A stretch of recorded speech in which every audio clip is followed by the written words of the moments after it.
Hey everyone, welcome back. In this quick guide, I'm going to show you how to add music to your Canva designs in this full 2026 tutorial.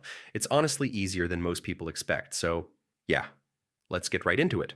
All right, so first, open the design where you want to add your audio. You can use any template, presentations, videos, slideshows, whatever you're working on. On the left-hand toolbar, scroll a bit until you see the audio section.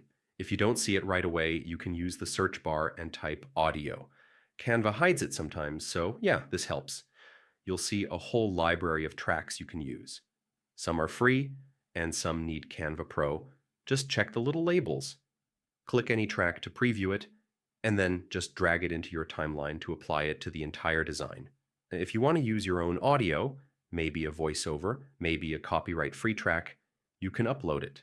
Just go to the Uploads tab, choose Upload Files, and select your music file.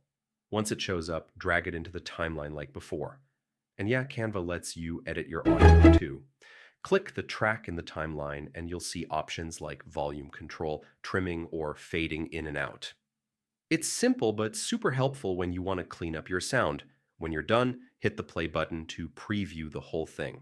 If it sounds good, go up to the share button and download your project as a video or slideshow with the music included. And that's it. You've just added music to your Canva design for 2026. Super quick, super easy. If this helped you out, feel free to like the video, subscribe, and hit the bell so you don't miss the next tutorial.